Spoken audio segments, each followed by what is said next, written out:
आज हम नया टॉपिक डिस्कस करेंगे वाष्पोत्सर्जन। वाष्पोत्सर्जन से पहले हम लोगों ने जलावशोषण को पढ़ लिया। जलावशोषण के बाद में रसारोहण को पढ़ा। जलावशोषण में मैंने बताया कि सोइल जो वाटर होता है वो रूट के जाइलम में आता है और रूट के जाइलम से जो वाटर का फ्लो होता है वो पौधे के वायवीय भागों तक होता है और वहां पर उस चीज को प्रोसेस को क्या बोला आपने, रसारोहण। अब जैसे वायवीय भागों में जल आ जाता है तो फिर पौधे उस संपूर्ण जल का उपयोग नहीं कर पाते हैं और अधिकांश जल उस पौधे के वायवीय भागों से वाष्प के रूप में इन्वायरमेंटल में आ जाता है। तो आप ये कहेंगे कि डेफिनेशन देखेंगे सबसे पहले, तो डेफिनेशन में क्या देखेंगे कि पौधे के वायवीय भागों से, किससे, वायवीय भागों से, वायवीय भाग वही प्रोरो होगा, वायवीय भागों से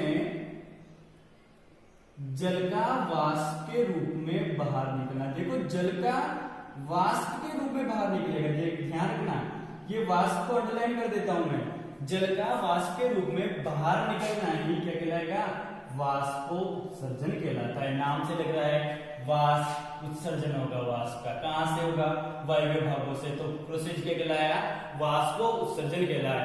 अब मैंने कहा ये पौधों के लिए ये चीज आवश्यक भी है, क्या है, आवश्यक भी है और साथ में आप ये कहेंगे कि हम यहां पे कर सकते हैं कुछ अनुपयोगी भी है। क्या है, कुछ अनुपयोगी, दोनों ही चीजें हैं। मैंने कहा आवश्यक तो ये है कि आपने पढ़ा था जल अवशोषण में भी किसको माना इंपोर्टेंट, जल अवशोषण जो पढ़ा था उसमें भी किसको माना इंपोर्टेंट, वाष्पोत्सर्जन को। मैंने कहा रसारोहण में भी इंपोर्टेंट कौन है, वाष्पोत्सर्जन है, डिक्सर-जोली के सिद्धांत में पढ़ा। अनुपयोगी क्यों है, क्योंकि जल का अधिकांश भाग वापस वायुमंडल में चला गया, जल का अधिकांश भाग क्या हो गया, व्यर्थ हो गया।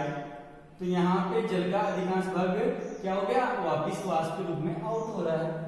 इसका ये माना जाता है कि लगभग 98% जल वापस जो मृदा से लिया जाता है वैसे क्या चला जाता है, इन्वायरमेंट में चला जाता है, किसके द्वारा, वाष्पोत्सर्जन। तो एक कर्टिस नाम के वैज्ञानिक हैं, कौन वैज्ञानिक हैं, कर्टिस या कर्टियस कर सकते हैं। तो ये कर्टिस नामक जो वैज्ञानिक हैं इन्होंने वाष्पोत्सर्जन को आवश्यक बुराई माना। क्या माना, आवश्यक बुराई। तो ये आवश्यक बुराई माना यहाँ पे वाष्पोत्सर्जन को, किसने, कर्टिस ने। आपसे पूछा जाए कि वाष्पोत्सर्जन एक आवश्यक बुराई है, किसने बताया, तो आप यहाँ कहेंगे किसने बताया था, कर्टिस ने। तो डेफिनेशन हो गई, एक कोटेशन हो गया अपने पास में। अब उसके बाद में अपन देखते हैं कि वाष्पोत्सर्जन कौन कौन से प्रकार का होता है। तो वाष्पोत्सर्जन के प्रकार देखते हैं, देखो टाइप, यहाँ पे टाइप में मैं जगह बना देता हूं। अगर वाष्पोत्सर्जन के टाइप देखने हैं तो देखो यहाँ पे पहला आपके पास में आता है रंध्री वाष्पोत्सर्जन, रंध्री वाष्पोत्सर्जन, ठीक। सेकंड जो आता है आपके पास में क्यूटिकुलर, उपत्वचीय, क्या बोलेंगे, उपत्वचीय वाष्पोत्सर्जन। और थर्ड आता है वातरंध्रीय, लेंटिकुलर, तो ये वातरंध्रीय वाष्पोत्सर्जन। तो यहाँ पे कर सकते हैं वातरंध्रीय वाष्पोत्सर्जन। तो तीन टाइप में आपके पास में वाष्पोत्सर्जन को डिवाइड किया है मैंने। स्टोमेटल हो सकता है, देखो क्या हो सकता है, स्टोमेटल वाष्पोत्सर्जन हो सकता है, क्यूटिकुलर हो सकता है, और साथ में आगे पास में क्या होता है, लेंटिकुलर हो सकता है। तो ये आपके पास में थ्री टाइप में डिवाइड किया मैंने वाष्पोत्सर्जन को। अब रंध्री वाष्पोत्सर्जन किसे कहेंगे, मैंने कहा पर्ण में जो स्टोमेटा पाए जाते हैं, देखो पर्ण में क्या पाए जाते हैं, स्टोमेटा या रंध्र पाए जाते हैं। क्या पाए जाएंगे, रंध्र। तो यहाँ पर पौधे के वायवीय भाग में जो पत्तियां होती है उसमें जो रंध्र पाए जाते हैं, उन रंध्रों के द्वारा जो जल की वाष्प के रूप में हानि होती है वही आपके पास में क्या कहलाता है, रंध्री वाष्पोत्सर्जन। डेफिनेशन बहुत ईजी है। मैंने कहा लीफ में जो स्टोमेटा पाए जा रहे हैं, स्टोमेटा के द्वारा जल की हानि हुई है, किसके रूप में, वाष्प के रूप में। क्या कहा आपने, रंध्री वाष्पोत्सर्जन। मैंने कहा उपत्वचीय, क्या होता है कि जो जीरोफाइट होते हैं, इनमें आपके पास में जो लीफ होती है, या आप एक कह सकते हैं स्टेम भी बोल सकते हैं, पर मैक्सिमम चांस क्या मानते हैं लीफ। लीफ के ऊपर यहाँ पे होती है एपिडर्मिस। क्या होगी? एपिडर्मिस। और एपिडर्मिस पर एक यहाँ पे क्यूटीन की परत पाई जाती है। क्या पाई जाती है? क्यूटीन की परत। देखो ध्यान से, क्या पाई जाएगी? क्यूटीन की परत। और ये क्यूटीन की परत क्या कहलाती है? क्यूटिकल कहलाती है। क्या कहलाती है? क्यूटिकल कहलाती है। तो ये क्यूटिकल का काम क्या है? क्यूटिकल का काम ये है कि ये वाष्पोत्सर्जन को रोकना चाहती है। ये क्यूटिन की जो परत है, पौधों में जो पत्तियों के द्वारा वाष्पोत्सर्जन होता है उसके रेट को कम करना चाहती है। परंतु फिर भी क्या होता है, इस क्यूटिकल में कहीं न कहीं दरारें पाई जाती है। क्या पाई जाती है? दरारें। और इनसे क्या होती है? वाष्प के रूप में जल की हानि। वाष्प के रूप में जल की हानि होगी। क्या होगी? जल बाहर निकलेगा और ये कहलाएगा उपत्वचीय। अगर आपसे पूछा जाए तो यहाँ कंफ्यूजन होता है कि क्यूटिकुलर वाष्पोत्सर्जन होता है तो इसका मतलब क्यूटिकल पाई जाएगी तो वाष्पोत्सर्जन होगा। ऐसा बिल्कुल भी नहीं है। क्यूटिकल इसलिए पाई जाती है पौधों में ताकि जल की हानि को कम कर सके। फिर भी देखो कोई भी प्रोटेक्शन 100% नहीं होता है, तो वहां से कुछ न कुछ मात्रा में जल की हानि फिर भी हो रही है। वाष्पोत्सर्जन को दर को कम कर रही है, फिर भी उससे कुछ न कुछ जल की हानि हो रही है, और वो जल की हानि क्या कहलाएगी? उपत्वचीय वाष्पोत्सर्जन या क्यूटिकुलर वाष्पीय ट्रांसपिरेशन कहलाएगा। ठीक है। अब मैंने कहा वातरंध्रीय। बात करते हैं कि वातरंध्र की बात की जाती है तो यहाँ पे तने पर या पादप के काष्ठीय भागों पे, किसमें? काष्ठीय भागों पर, या कह सकते हैं फलों में कुछ रंध्र पाए जाते हैं या छिद्र पाए जाते हैं। क्या पाए जाएंगे? छिद्र। और ये छिद्र कहलाते हैं वातरंध्र। क्या कहलाते हैं? वातरंध्र। तो आपसे पूछा ये वातरंध्र किसे कहेंगे?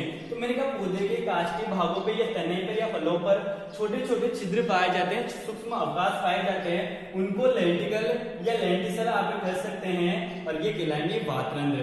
वातरंध्र के भी द्वारा जल की हानि होगी। क्या होगी? जल की हानि। और ये जल की हानि क्या कहलाएगी?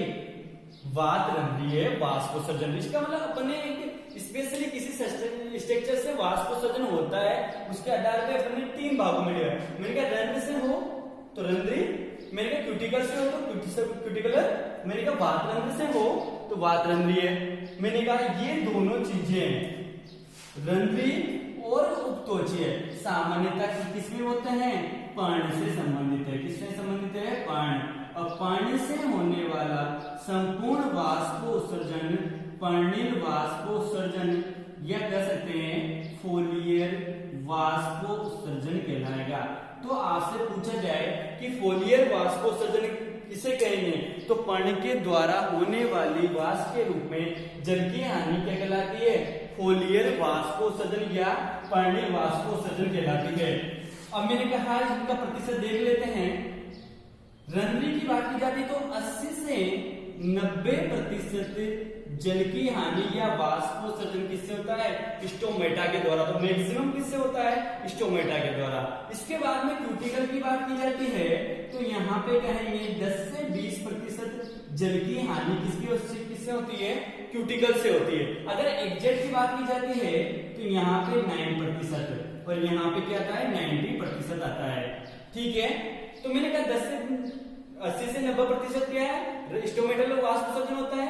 10 से 20% आपके पास में क्या होता है? क्यूटिकुलर होता है। और मैंने कहा लेंटिकुलर की बात की जाती है वातरंध्रीय, तो ये माना जाता है नगण्य, बिल्कुल 0.1% जल की हानि वातरंध्रों से होती है।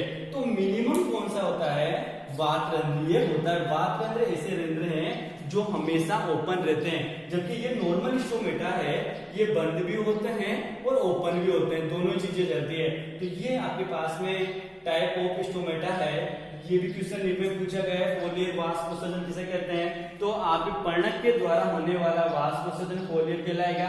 और मैक्सिमम 99% कौन सा होता है, यही वाष्पोत्सर्जन होता है। कुछ मात्रा में जल की हानि वातावरण से भी होती है, जो आपके पास में लेंटिकुलर वाष्पोत्सर्जन कहलाएगा। तो डेफिनेशन हो गई, कर्टेज का नाम आता है, इसके टाइप हो गए। अब इसके बाद में अपन ये देखते हैं कि रंध्र क्या होते हैं। रंध्र की संरचना देख सकते हैं या रंध्रों के प्रकार देखेंगे। तो रंध्र की संरचना और टाइप दोनों देखना है।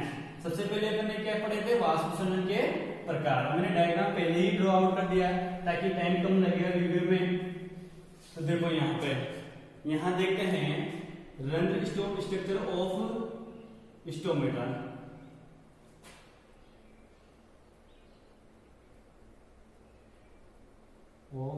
स्टोमेटा रंध्र की संरचना।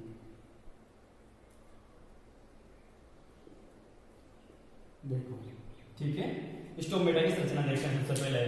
तो देखो यहाँ पे स्टोमेटा की संरचना मैंने ड्रॉ आउट की थी, तो उसमें देख रहे हैं कि जो मैंने ब्लैक रंग से बना रखी है, ये पर्ण पर पाए जाते हैं। पर्ण में कहाँ पाए जाएंगे, एपिडर्मिस पर पाए जाएंगे। और एपिडर्मिस में पाया जाता है कि ये पूरा का पूरा स्टोमेटा जो रूपांतरण होता है, ये एपिडर्मल सेल का रूपांतरण है। सबसे पहले बात क्या है, एपिडर्मल सेल का रूपांतरण है भाई, ये एपिडर्मल सेल का रूपांतरण होता है। तो यहाँ पे एपिडर्मल सेल का रूपांतरण है। अब मैंने कहा कोई भी स्टोमेटा होता है उसकी आकृति देखी जाती है। अगर यहाँ पे इसकी आकृति देखें, किसकी, स्टोमेटा की देख रहे हैं, देखो तो ये एक रहेगी दीर्घवृत्ताकार रहता है। कैसा होता है, दीर्घवृत्ताकार।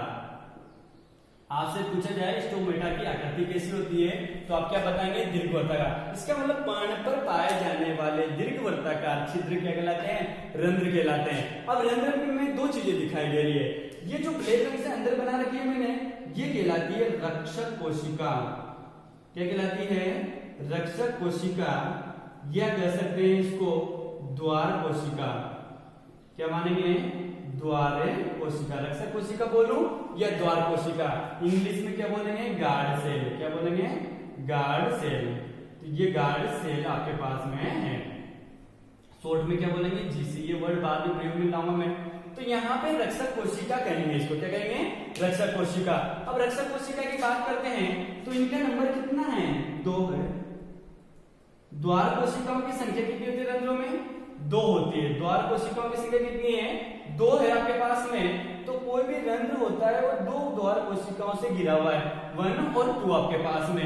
मैंने कहा ये द्वार कोशिका की आकृति बहुत सी बार पेपर में पूछी गई है कि रक्षक कोशिकाओं की आकृति कैसी होती है। तो आकृति यहाँ पे क्या होती है, सेम के बीज के समान होती है। सेम के बीज की आकृति की होती है।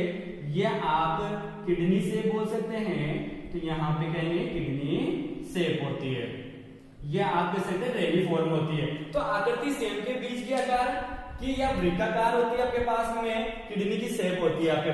ये देखो यहाँ किडनी जैसी लग रही नहीं है, तो दोनों द्वार कोशिकाएं हो जाएगी। अब बात करते हैं कि ये किसका रूपांतरण है, रक्षक कोशिकाएं। तो वापिस वही एपिडर्मल सेल का रूपांतरण है। तो ये एपिडर्मल सेल का रूपांतरण है। फिर बात करते हैं कि अगर रक्षक कोशिका की बात की जाती है तो ये सामान्य एपिडर्मल सेल से अलग होती है। सामान्य सेल से क्या है, अलग। अलग क्यों है, अलग क्यों है, देखो यहाँ पर हरित लवक पाए जाएंगे। क्या पाए जा रहे हैं, हरित लवक। इसका मतलब में जो प्रोटेड बना रखे हैं इस पर, ये क्या है, क्लोरोप्लास्ट है। तो ये क्लोरोप्लास्ट यहाँ पर पाए जाते हैं। सामान्यतः एपिडर्मल सेल में क्लोरोप्लास्ट नहीं पाए जाते हैं, परंतु द्वार कोशिकाओं की जो सेल्स होती है, कौन सी, जीसी या द्वार कोशिकाएं होती है, उनमें क्लोरोप्लास्ट में पाए जाएंगे। और साथ में ये एक सिंगल न्यूक्लियस होता है। क्या होता है, सिंगल न्यूक्लियस पाया जाता है। कंप्लीट द्वार कोशिकाएं, मैंने कहा द्वार कोशिका की बात की जाए तो कोई भी रंध्र 2 द्वार कोशिकाओं से घिरा रहता है, जिनकी आकृति किडनी शेप होती है। अपवाद की बात नहीं की है तो अपवाद की बात कर लेते हैं। अपवाद आ गया भाई, साइंस में अपवाद ज्यादा आते हैं ना, तो यहाँ पे भी अपवाद आया। अपवाद है पोएसी फैमिली। कौन सी फैमिली, पोएसी। सबसे बड़ा कुल है आपके पास में एकबीजपत्री में, तो ये पोएसी फैमिली है।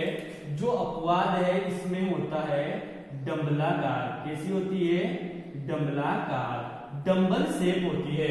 आपसे गेहूं मक्का की पूछा जाए तो यहाँ पर कैसे होते हैं रंध्रों की द्वार कोशिकाएं? डंबलाकार होती है। बाकी सब में अदर में कैसी होती है? Kidney shape. फिर मैंने कहा एपिडर्मल सेल का रूपांतरण है और सामान्य कोशिकाओं से अलग होती है क्योंकि इसमें क्लोरोप्लास्ट पाया जा रहा है और सिंगल न्यूक्लियस है। अब बात करते हैं कि इसकी दो परतें हैं। मैंने कहा ये आंतरिक परत है, द्वार कोशिका की ये आंतरिक परत है और आंतरिक परत यहाँ पे होती है मोटी व अप्रत्यास्थ होती है। आंतरिक परत कैसी होती है? मोटी और अप्रत्यास्थ। ये इनरमोस्ट लेयर है। तो जिसकी आंतरिक परत है ना, ये कम चल रहा है इससे लिख देते हैं। आंतरिक परत कैसी है? मोटी होती है और साथ में अप्रत्यास्थ होती है। तो ये अप्रत्यास्थ परत है कौन? Innermost layer. किसकी? द्वार कोशिका। अगर मैं इसकी बाह्य परत की बात करूं तो ये बाह्य परत है ना, और बाह्य परत जो होती है ये पतली होगी और प्रत्यास्थ। देखो आप ही ध्यान रखना, इसकी आंतरिक जो परत है मोटी और अप्रत्यास्थ है, और पतली और प्रत्यास्थ परत कौन सी थी? बाह्य। इसी गुण के कारण ही स्टोमेटा ओपन होते हैं, क्लोज होते हैं। जब आपके पास में ये कोशिकाएं स्फीत हो जाती है तो इसकी पतली परत ये बाहर की ओर मूवमेंट करती है, जिससे यहाँ पर ये गैप बढ़ जाता है और आपके रंध्र खुल जाते हैं। फिर बात आती है इसके पास में जो मैंने रेड रंग से बना रखी है, ये कहलाएगी सहायक कोशिकाएं। क्या कहलाएगी? सहायक कोशिकाएं। सहायक कोशिकाओं, इनको सिस्टर सेल भी कर सकते हैं दोनों को आपस में, क्योंकि दोनों का निर्माण एपिडर्मल सेल से ही होता है। तो ये सहायक कोशिकाएं, और सहायक कोशिकाओं का काम क्या रहेगा? रंध्रों को घेरे हुए या द्वार कोशिकाओं को घेरे हुए। तो द्वार कोशिकाओं को कवर करने वाली जो सेल्स होती है वो क्या कहलाएगी? सहायक कोशिका कहलाएगी। अब आप देख रहे हैं कि बीच में क्या है? ये मैंने कहा दो द्वार कोशिकाओं से घिरी हुई जो गुहा होती है वो कहलाती है सब स्टोमेटल कैविटी। तो ये सब स्टोमेटल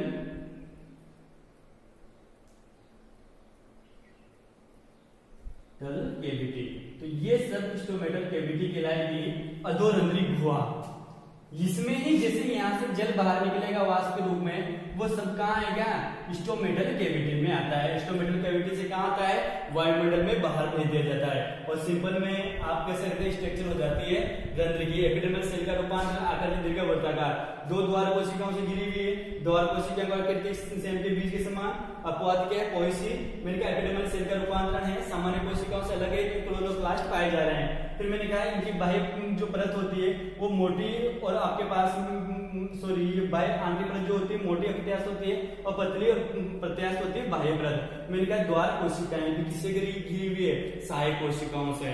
अब आपके पास में आते हैं स्टोमेटा के प्रकार। इसको मिटा देते हैं। अब देखते हैं, देखो स्टोमेटा के प्रकार बहुत सारे होते हैं।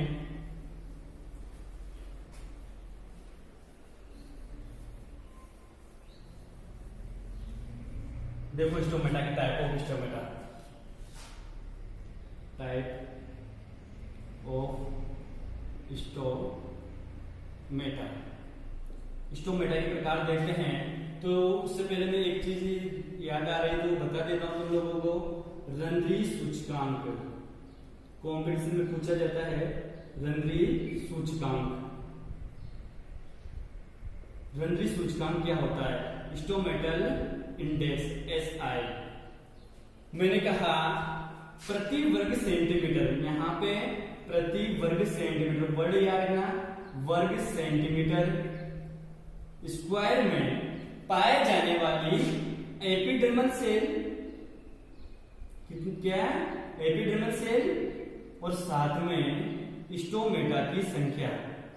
स्टोमेटा की संख्या कह सकते हैं नंबर का जो सहसंबंध पाया जाता है। इन दोनों में क्या पाया जाएगा? सहसंबंध पाया जाएगा।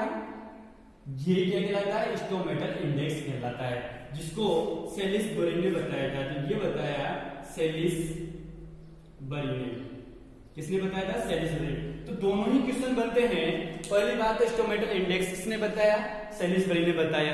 मैंने कहा स्टोमेटल इंडेक्स क्या है, मैंने कहा पर्ण में प्रति वर्ग सेंटीमीटर स्क्वायर में पाए जाने वाले एपिडर्मल सेल की संख्या और स्टोमेटा की संख्या का जो सहसंबंध होता है ये रंध्रीय सूचकांक कहलाता है। और यहाँ पर इसको 100 ऐसे लिखते हैं, S बटा E प्लस S इंटू 100, ये कहलाता है स्टोमेटल इंडेक्स जो सेलिस ब्री ने बताया था। ठीक, मैंने कहा रंध्रीय आवृत्ति क्या बोलते हैं, एक और चीज आती है रंध्रीय आवृत्ति। अगर रंध्रीय आवृत्ति की बात करते हैं तो रंध्रीय आवृत्ति क्या होती है, तो मैं कहूंगा प्रति सेंटीमीटर में पाए जाने वाले रंध्रों की संख्या। 1 सेंटीमीटर या प्रति इकाई सेंटीमीटर में पाए जाने वाले रंध्रों की संख्या क्या कहलाती है, रंध्रीय आवृत्ति। ज्यादा इंपोर्टेंट है रंध्रीय सूचकांक, कोई दिक्कत नहीं है। S बटा E प्लस E, S क्या है, स्टोमेटा का नंबर है, E क्या है, एपिडर्मल सेल का नंबर है, 100 को काउंट से मल्टीप्लाई कर देंगे तो ये आपके पास में रंध्रीय सूचकांक और रंध्रीय आवृत्ति होती है। अब देखते हैं स्टोमेटा तो कितने प्रकार के होते हैं। अब यहाँ पे मैं थोड़ा सा इसको लीफ के टाइप से पढ़ाऊंगा, तो पहले लीफ की बात करेंगे। स्टोमेटा में लीफ के आधार पर प्रकार देख लेते हैं। सबसे लीफ के प्रकार देखते हैं तो स्टोमेटा के आधार पर लीफ 3 प्रकार की होती है। सबसे पहले आती है हाइपोस्टोमेटिक लीफ, ठीक है। अधोरंध्री, क्या बोलेंगे, अधोरंध्री, हाइपोस्टोमेटिक। फिर आती है आपके पास में एम्फी स्टोमेटिक, ठीक है। उसके बाद में क्या आती है एपी स्टोमेटिक लीफ। 3 टाइप की है। अधोरंध्री, इसे उभय बोलेंगे, और ये क्या कहलाती है अधिरंध्री। तो यहाँ पे हाइपोस्टोमेटिक, एम्फीस्टोमेटिक और एपिस्टोमेटिक नाम से लग रहा है। मैंने कहा स्टोमेटा केवल कहां पाए जाएंगे, स्टोमेटा कहां पाए जाएंगे, पर्ण की निचली सतह पर, पर्ण की निचली सतह पर। अगर स्टोमेटा पर्ण की निचली सतह पर पाए जा रहे हैं तो कहलाती है पर्ण कौन सी, अधोरंध्री या हाइपोस्टोमेटिक। उभय का नाम से लग रहा है ना, दोनों सतह पर, दोनों सतह पर क्या पाए जाएंगे, स्टोमेटा। अपर सरफेस पे पाए जाएंगे और लोअर सरफेस पे। और मैंने कहा एक ही का मतलब होगा कि केवल ऊपरी आपके पास में सतह होती है या एपिडर्मिस होती है, उस पे ही रंध्र पाए जाते हैं। तो ये आपके पास में 3 टाइप में डिवाइड किया है। अब बात करते हैं, इससे रिलेशन निकालते हैं किसका, स्टोमेटा का। तो मैंने कहा कि यहाँ पर आपके पास में हाइपोस्टोमेटिक कंडीशन पाई जाती है और ये पाई जाएगी एप्पल टाइप के, किसमें, एप्पल टाइप में। आपसे पूछा जाए एप्पल टाइप के रंध्र क्या होते हैं, तो आप क्या बोलेंगे, रंध्र केवल निचली सतह पर पाए जाते हैं। एप्पल टाइप में क्या बोलेंगे, रंध्र पर्ण की केवल निचली में, ये लीफ है, upper surface lower surface. Stomata कहां पाए जा रहे हैं, लोअर सरफेस पे। तो फिर क्या कहलाएंगे, एप्पल टाइप के स्टोमेटा कहलाएंगे। एग्जांपल देखो, सेब बोल सकते हैं, एग्जांपल देखते हैं तो सेब, बादाम, बरगद, अखरोट, सब में आपके पास में जो स्टोमेटा पाए जाते हैं वो कौन सा है, एप्पल टाइप। यहाँ पे एक इंपोर्टेंट नाम रह गया है, सहतूत, मलबेरी टाइप। इसको मलबेरी टाइप या सहतूत प्रकार के रंध्र भी कहा जाता है, ठीक। फिर सेकंड चीज आती है, मैंने कहा यहाँ पर मैं 2 भागों में डिवाइड करूंगा, वो एम्फीस्टोमेटिक स्टोमेटा को 2 भागों में डिवाइड करूंगा मैं आपके पास में। एक तो आपके पास में पोटैटो टाइप आते हैं, कौन से आते हैं, पोटैटो टाइप या आलू प्रकार के रंध्र। क्या आते हैं, आलू प्रकार के रंध्र। तो देखो दोनों सतह पर आने चाहिए रंध्र। एम्फीस्टोमेटिक को डिवाइड कर दोनों सतह, परंतु फ्रीक्वेंसी चेंज हो जाएगी। आप ये कहेंगे अपर सरफेस पर तो आपके पास में अपर सरफेस पर स्टोमेटा क्या होंगे, कम, स्टोमेटा कम रहेंगे, जबकि लोअर सरफेस पे आपके पास में स्टोमेटा ज्यादा रहेंगे। तो यहाँ पे स्टोमेटा क्या हो जाएंगे, ज्यादा होते हैं। तो ये कंडीशन है। देखो अपर सरफेस पे स्टोमेटा क्या है, कम, और लोअर सरफेस पे स्टोमेटा क्या है, ज्यादा है, तो कहलाएंगे पोटैटो टाइप। तो पोटैटो टाइप सिंपल है। ऐसे प्रकार रंध्र जिनमें ऊपरी पर्ण पर रंध्र, ऊपरी सतह पर तो रंध्र क्या होते हैं, कम होते हैं, और लोअर सरफेस से रंध्र ज्यादा होते हैं, तो ये कहलाएंगे पोटैटो टाइप। एग्जाम्पल देखो, सब्जी का ध्यान रखना, आलू के साथ में क्या आता है, टमाटर आता है ना, टमाटर में मटर भी डाल सकते हैं, और फिर एक और सब्जी बनती है पत्ता गोभी मटर, तो ये पत्ता गोभी मटर, तो ये यहां से याद रखना, आलू टमाटर मटर पत्ता गोभी बैंगन, इन सब में जो रंध्र पाए जाएंगे वो पोटैटो टाइप है। सब्जियों के नाम याद रखना। इधर ड्राई फ्रूट है आपके पास में, ठीक है ना, या फ्रूट है। अब बात आती है दो सतह पर रंध्र एम्पी स्टोमेटा में, पर दो तरफ भाग दिया है। मैंने कहा एविना प्रकार के स्टोमेटा, कौन से प्रकार के हैं, एविना, या कह सकते हैं जई प्रकार के रंध्र। जई प्रकार के रंध्र क्या होते हैं, अब आपके दिमाग में क्या आ रहा होगा कि यार सर ने इसे बोला है स्टोमेटा अपर में कम थे लोअर में ज्यादा है, अब जस्ट अपोजिट कर देते हैं, अपर में ज्यादा लोअर में क्या कर देते हैं, कम। परंतु ऐसा कभी भी नहीं होगा। यहाँ पर दोनों ही सरफेस पर समान रूप से रंध्र पाए जाएंगे, अपर एंड लोअर सरफेस पर बराबर रंध्र होंगे, बराबर स्टोमेटा होंगे। अगर बाय द वे स्टोमेटा अपर और लोअर सरफेस दोनों पर बराबर हैं तो कहलाते हैं एविना प्रकार के स्टोमेटा कहलाएंगे। और ये एविना प्रकार के स्टोमेटा के एग्जांपल क्या है आपके पास में, देखो घास है, गेहूं बोल दो आप, जई तो हो जाएगा। तो विभिन्न प्रकार की घासें, गेहूं, जई में जो स्टोमेटा पाए जाते हैं वो एविना प्रकार के पाए जाते हैं। अब आता है एपिस्टोमेटिक। मैंने कहा केवल रंध्र ऊपरी सतह पर पाए जाते हैं, और ये रंध्र कहलाते हैं आपके पास में, ये देखो थर्ड, ये फोर्थ है, ये रंध्र कहलाएंगे आपके पास में वाटर लिली टाइप के। कौन से कहलाएंगे, वाटर लिली टाइप।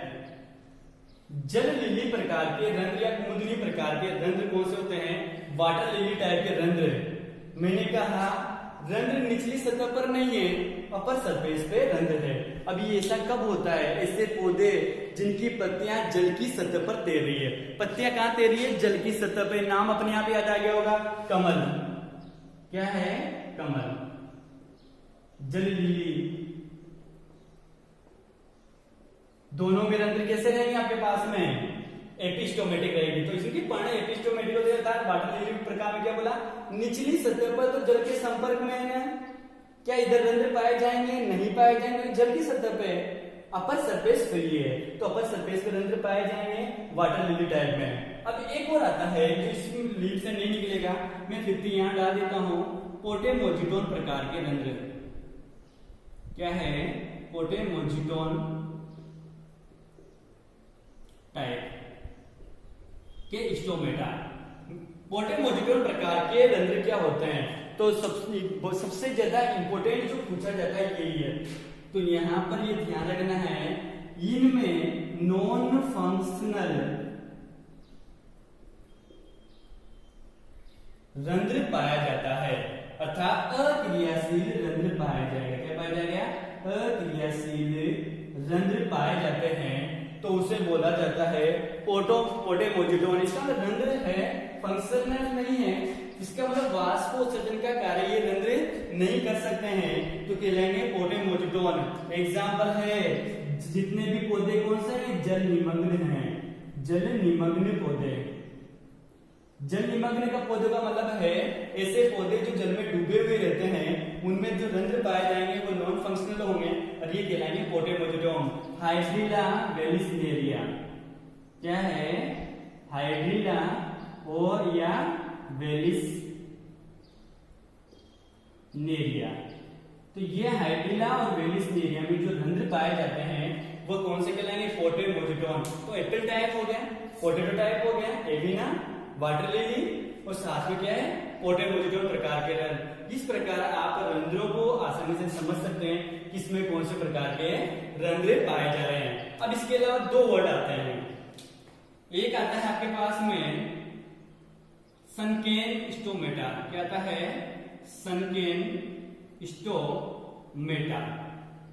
धसे हुए रंध्र या गति रंध्र। आपसे पूछा जाए कि सनकेन स्टोमेटा क्या होते हैं? ऐसे रंध्र जिनमें द्वार कोशिकाएं जो होती है ना, गाढ़ से पड़ी द्वार कोशिकाओं के ऊपरी सतह पर क्या पाई जाती है? सहायक कोशिकाएं पाई जाएगी। इसका मतलब अगर बात है ये द्वार कोशिकाएं, मैं जिसे हेड को द्वार कोशिका मान सकता हूं, तो जो सहायक कोशिका पाई जाएगी ये कहां पाई जाएगी? इसके ऊपर की सतह पे। तो जो स्टोमेटल कैविटी है वो क्या है? नीचे की ओर है। इसका मतलब पर्याप्त रूप से वो एनवायरनमेंट के संपर्क में नहीं पाई जाती है। और कहलाएंगे सनकेन स्टोमेटा या धसे हुए रंध्र। और ऐसे रंध्र किसमें पाए जाएंगे? जो जल की हानि को रोकना चाहेंगे। और जल की हानि को कौन से पौधे रोकना चाहते हैं? जो जीरोफिटिक होते हैं। तो ये जीरोफिटिक या मरुद्भिद पौधों में, किसमें? जीरोफिटिक या मरुद्भिद पौधों में आपके पास में पाए जाते हैं सनकेन स्टोमेटा या धसे हुए रंध्र। अब मैंने कहा एपिडर्मल सेल और आपके पास में है, यहां से मिटा देता हूं थोड़ा सा मैं, ये देखो इसको मिटा देते हैं सर, के बाद डिस्कस करते हैं। देखो अगर मैं बात करूं यहां पे दो ऑर्डर और आएंगे आपके पास में। एक तो सिंडेटोकाइलिक रंध्र होते हैं। क्या होते हैं? सिंडेटो काइलिक या चिलिक भी बोल सकते हैं इनको। और एक होता है हेप्लो काइलिक या चिलिक बोल सकते हैं।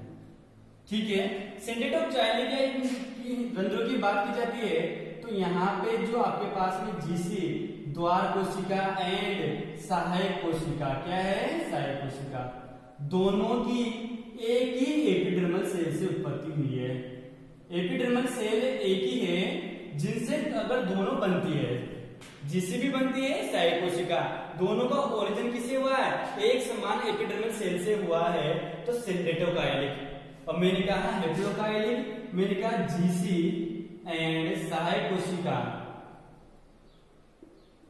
की उत्पत्ति अलग अलग एपिडर्मल सेल से है। अलग अलग किससे हुई है? एपिडर्मल सेल से हुई है। तो फिर कहलाएगा हेप्लोचाइलिक रंध्र। और दोनों ही रंध्र किसमें पाए जाते हैं? जिम्नोस्पर्म में पाए जाते हैं। तो ये जिम्नोस्पर्म में इस प्रकार के रंध्र पाए जाते हैं। सिंडेटो से समान क्या रहेगी? Epidermal cell. Haplocheilic just opposite कर दो, दोनों अलग अलग प्रकार की रहेगी। तो ये आपके पास में जिम्नोस्पर्म में पाए जाने वाले दोनों रंध्र हैं। और आपको ये पता होना चाहिए कवक शैवाल में रंध्र नहीं पाए जाते हैं। कवक और शैवाल में रंध्र एब्सेंट होंगे। क्या रहेंगे? एब्सेंट होते हैं। तो आज के वीडियो लेक्चर में इतना ही। वीडियो पसंद आया तो लाइक एवं सब्सक्राइब करें। धन्यवाद।